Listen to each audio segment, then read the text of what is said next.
Hello friends, आप सब कैसे हैं। आई होप आप सब अच्छे होंगे। तो आज हम पढ़ने वाले हैं microbiology.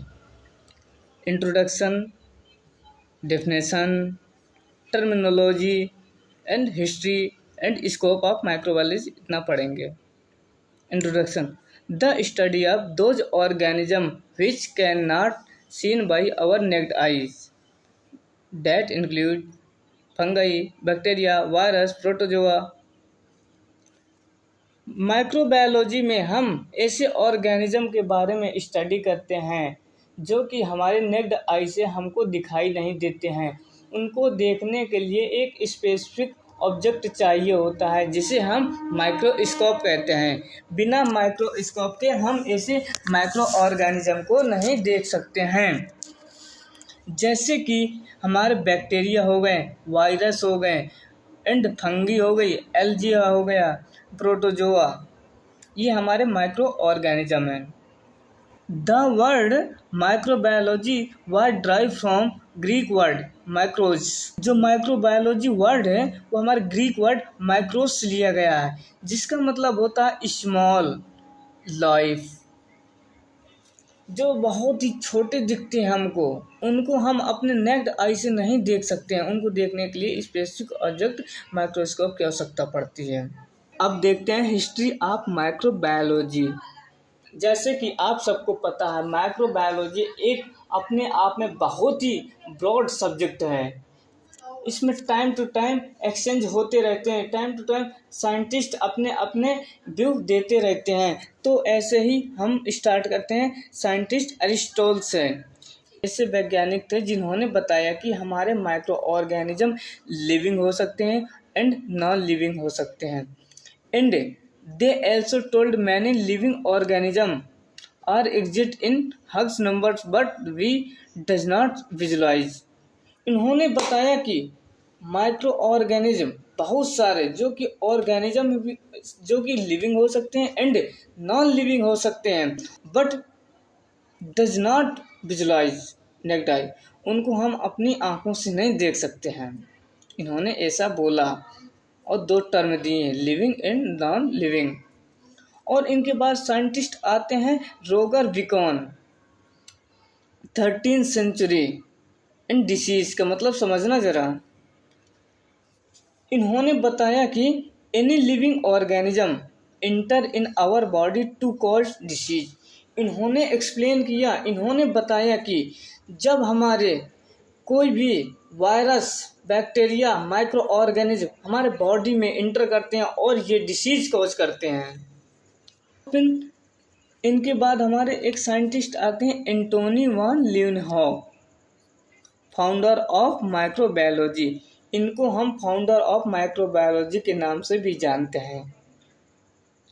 First person to see microwave and give a name एनिमल्क्यूल्स।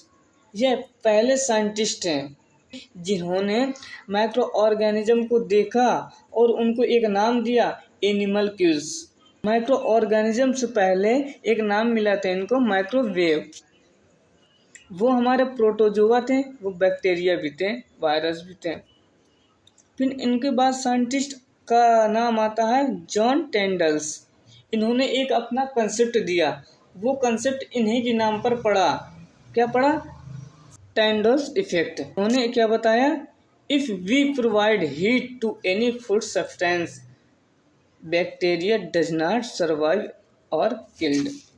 इन्होंने बताया कि जितने भी हमारे फूड सब्सटेंस होते हैं उनको एक प्रॉपर मैनर पर यदि हीट प्रोवाइड की जाए तो उस फूड में जितने बैक्टीरिया होंगे, वायरस होंगे, माइक्रो ऑर्गेनिज्म होंगे, एक टाइम ऐसा आएगा जब वो वहाँ पर सर्वाइव नहीं कर पाएंगे, लास्ट में ख़त्म हो जाएंगे या मर जाएंगे या किल हो जाएंगे। उसके बाद साइंटिस्ट का नाम आता है Lewis pasture, father of microbiology. Lewis pasture को फादर ऑफ माइक्रोबायोलॉजी के नाम से जानते हैं। Discover vaccine against chicken pox and rabies. इन्होंने माइक्रोबायोलॉजी के क्षेत्र में बहुत ही अपना योगदान दिया और इन्होंने बहुत सारी वैक्सीन की डिस्कवरी की, जिनमें से चिकन पॉक्स हो गया, रेबीज हो गई। एंड दे एक्सप्लेन माइक्रोवेव, और इन्होंने माइक्रोवेव को अच्छे से एक्सप्लेन भी किए थे। दे एल्सो गिव मैनी टर्म्स, और इन्होंने माइक्रोबायोलॉजी से रिलेटेड बहुत सारे टर्म दिए थे। जैसे माइक्रोबायोलॉजी में study of micro organism aerobic, इनको सर्वाइव करने के लिए ऑक्सीजन की आवश्यकता पड़ती है, उन्हें हम एरोबिक कहते हैं। एनारोबिक वर्ड उनके लिए डिस्क्राइब करता है ऑर्गेनिज्म जो कि इन्वायरमेंट में बिना ऑक्सीजन के सर्वाइव कर लेता है, उनके लिए एनारोबिक टर्म यूज किया जाता है।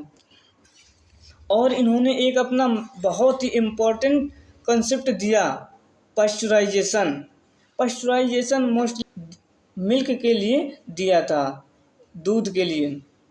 इन्होंने बताया था यदि मिल्क को 62.8 डिग्री पर 30 मिनट तक कंटिन्यू हीट करेंगे तो उसमें जितने भी माइक्रो ऑर्गेनिज्म प्रेजेंट होंगे वो किल हो जाएंगे और मिल्क एक प्योर हो जाएगा। अब हम पढ़ेंगे branches of microbiology. First, medical microbiology, study of causative agent, diagnosis procedure for identification of causative and curative agent, preventive measure to taken. Medical microbiology में हम डिसीज से रिलेटेड प्रिवेंशन, क्यूरेशन एंड उसका causative agent को identify करने के लिए use करते हैं। Agriculture microbiology, study of agriculture related topics, इसमें हम एग्रीकल्चर से रिलेटेड टॉपिक को स्टडी करते हैं, जैसे कि soil fertility, plant animal disease and prevention and treatment. जो मिट्टी होती है उसकी फर्टिलिटी कैसी है, प्लांट से एनिमल में डिसीज कैसे ट्रांसफ़र होती है। Food microbiology, study of food preparation, prevention, preservation, food borne disease and their prevention. Food microbiology में हम फूड का प्रिजर्वेशन कैसे करते हैं, प्रिवेंशन कैसे करते हैं और फूड बर्न डिसीज कैसे होती हैं, ये सब बारे में स्टडी करते हैं फूड माइक्रोबायोलॉजी में। Industrial microbiology, production of medication product such as antibiotic and vaccine. Industrial microbiology में हम एंटीबॉडी, वैक्सीन का कैसे प्रोडक्शन होता है, कैसे करते हैं, इसके बारे में स्टडी करते हैं। Industrial chemical production of protein, hormones by genetics engineering micro organism. Industrial microbiology में हम chemical production, protein, hormones and genetics engineering से रिलेटेड हम लोग स्टडी करते हैं। जियोकेमिकल माइक्रोबायोलॉजी, इसके अंतर्गत हम coal, minerals, gas formation, prospecting of coals, oils, gas prevention, minerals.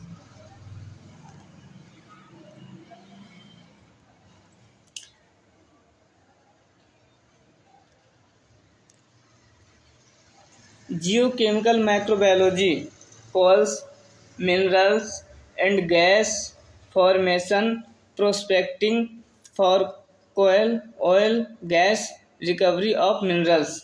Geochemical microbiology में हम कोयल्स, मिनरल्स हो गए, गैसें हो गए, कैसे फॉर्मेशन होता है, and prospecting of coal, gas, ये सब हमको ज़मीन से कैसे मिलता है, जियोग्राफिकल एरिया से हमको कैसे प्रोडक्ट को यूज करना है, इसके बारे में हम स्टडी करते हैं।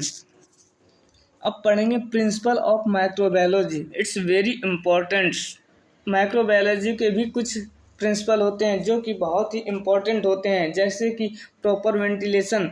माइक्रोबायोलॉजी लैब में प्रॉपर वेंटिलेशन होना बहुत ही ज़रूरी है, और इन्वायरमेंटल सैनिटाइज़र, जहां आसपास का इन्वायरमेंट को सैनिटाइज करना होता है और क्लीनिंग का विशेष ध्यान देना होता है। Hand washing and disinfection technique बहुत ही इम्पोर्टेंट होता है, hand washing and disinfected technique during microbiology lab.